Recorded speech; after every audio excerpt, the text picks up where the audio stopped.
So I joined a very long-term campaign late.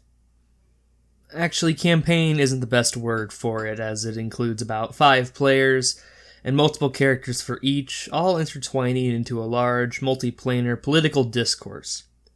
How the DM so gracefully managed such a complex storyline created entirely by players' interactions with each other and existing evil forces, I will never know. But for now, let's start with where I come in, and allow me to tell you the Ballad of Churchill. I had played a few times with this DM, and had started to realize just how talented he was, so I decided that this next character would be more thought out and important to me personally. Enter Churchill, White Dragonborn, Paladin of Glory.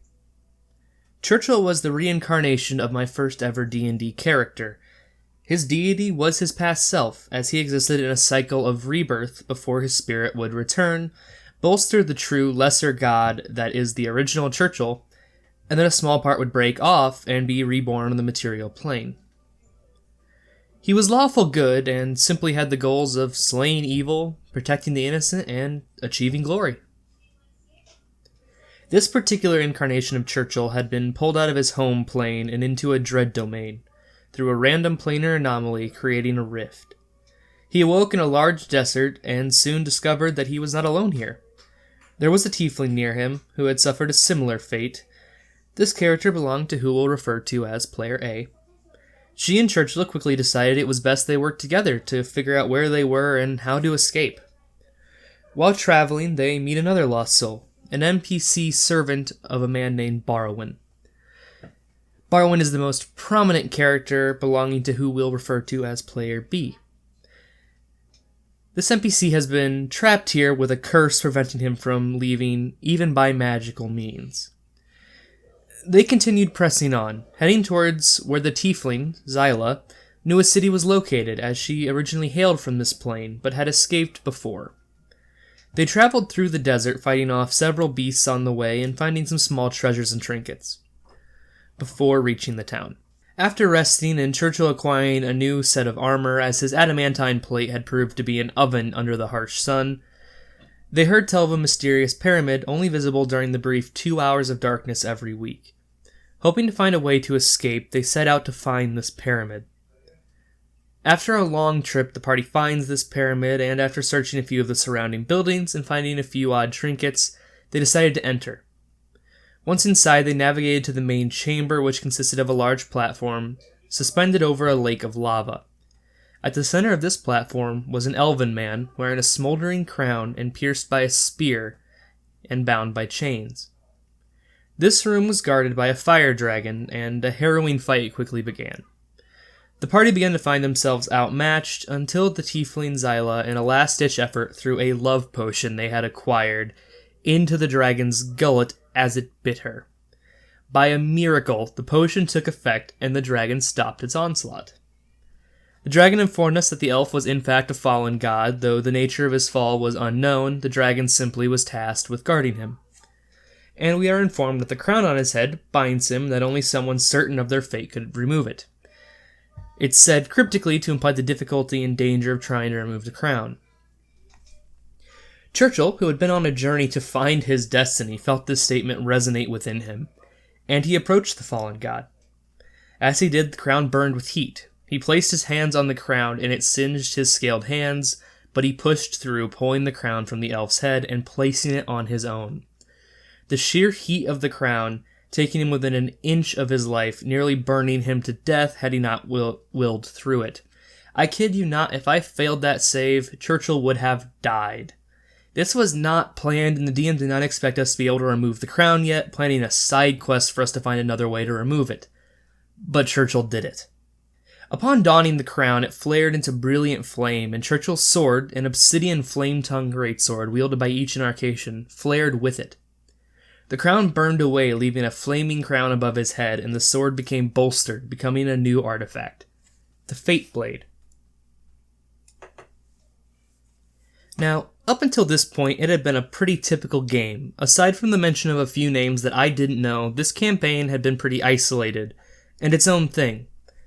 However, upon returning to the town, that all changed. Enter Nara, a character belonging to player B and an apprentice to his first character, a powerful wizard, and a servant to the previously mentioned Barwin, who we'll touch on in more detail later. She had come after the cursed man Tamond, who we had been traveling with to find a way out.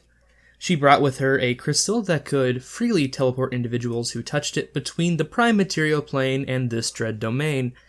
However, the aforementioned curse prevented this, but we had another way. The fallen god we had rescued said he could break the curse if we helped him retrieve his lost power. Pretty par for the course for D&D, I thought, and we agreed, setting off to find an ancient dragon who he had stated held the key to his power. So the party set off to find a dragon, some more worried than others. Churchill was confident they would find and slay this dragon, though his more intelligent compatriots ran the numbers and did not like their odds. The party ventured into the dragon's den with Churchill leading the charge, mostly because he wasn't scared, and the rest of the party figured if anyone could survive the sneak attack of a dragon, it was the dragonborn in heavy armor. Upon entering the dragon's horde, they came face to face with a gargantuan dragon with the hood of a cobra. After getting nowhere with words, it unleashed its fire breath on the party, annihilating Nara's undead minions and taking a sizable amount of everyone's health. Churchill took the first turn to heal and buff himself before charging in with Tamond. The tiefling dipped into the ethereal plane to search for the treasure they were after, and the fallen god buffed the fighters with what power he had left. Nara summoned a greater demon and fell back to attempt to survive, only to be taken down by the dragon's Yuan-Ti servant. Though through her necromancy she was able to pull herself back to consciousness. The fight was touch and go. Churchill put smite after smite into the dragon, dealing the majority of the damage, while Tamond and the demon fought more strategically. Eventually Churchill was knocked into unconsciousness due to his choice to keep attacking rather than fall back and heal, but the dragon fell after the tiefling Zara returned, summoning her astral arms to punch the dragon into submission. After this, the god claimed his power from within the dragon itself, and Churchill filled his pockets with as much platinum as he could carry before being pulled back along with the group to Barwin's keep. It was at this point where the climax of the overarching story struck, and Churchill, and me to that extent as a player, were in completely over their heads. Upon being greeted by Barwin, it became immediately apparent that this dwarf was far from good-natured. The tiefling questioned him about her people, who he had been sheltering, and he unashamedly admitted to selling them to a group of Daragar, claiming he thought they wanted to eat them, and reasoned that the tieflings had betrayed him by allowing an elven army to enter his keep to try and take him out. Of course, they had failed, and Barwin had won and was angry. Upon this, Churchill took the side of his friend Zyla, his only friend and companion since he found himself in this mess, and two sides quickly formed. Zyla and Churchill were backed by a mysterious figure wielding the hand and eye of Vecna, who was an ally of Zyla and her people. He claimed it was high time Barwin was taken care of, and Barwin, Tamond, and Nara, as well as a few of the previously mentioned Daragar soldiers, formed the other side. To further break things down, it was me as Churchill, player A as Zyla, and the NPC who had the artifacts of Vecna, who was apparently a friend of the tieflings Barwin had sold off into slavery, against Barwin, Nara, both characters controlled by player B, and Tamond, a DM PC, the Duragar minions as a side. The fight was chaotic, but I'll simplify it here for the reader's sake. The fight started with Nara attempting and failing to banish Churchill and Zyla. In response, Churchill rushed the apprentice wizard, who hardly had the time to utter an "oh no," as a 7-foot dragonborn knocked her into unconsciousness with the first swing of his greatsword, and then drove the blade into her to finish her off with the second. Zyla, the wielder of the artifacts, took on Barwin, and after a crit with a Vorpal sword, Barwin was slain. Unfortunately, the Archmage, player B's oldest character and Nara's master, entered, seeing Churchill over his apprentice's corpse. He then banished Churchill to a maze. Now, about 3 rounds of combat happened while I am trapped in a demiplane, and about 5 other big characters arrived to the fray. Now, sadly, I can't explore this combat as I don't understand the complex political background and can't make sense of it myself. What I do know is the mage's concentration was broken, and upon his return, Churchill fled, completely out of his depth, and Zyla, his friend, and the Vecna wielder graciously offered to teleport him away to seek out a new life away from this mess. And that's where this part of the story ends.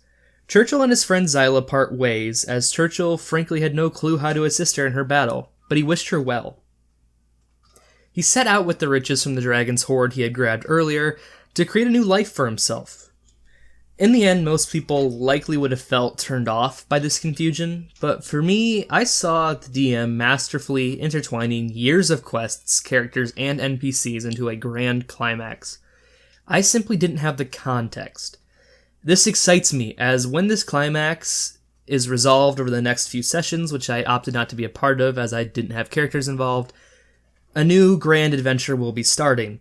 While the old epic will strongly influence the world, all of us players are starting fresh for the most part with new characters, and I for one am incredibly excited to forge my own narrative in this world of the greatest DM I've ever had, the one and only Hickura.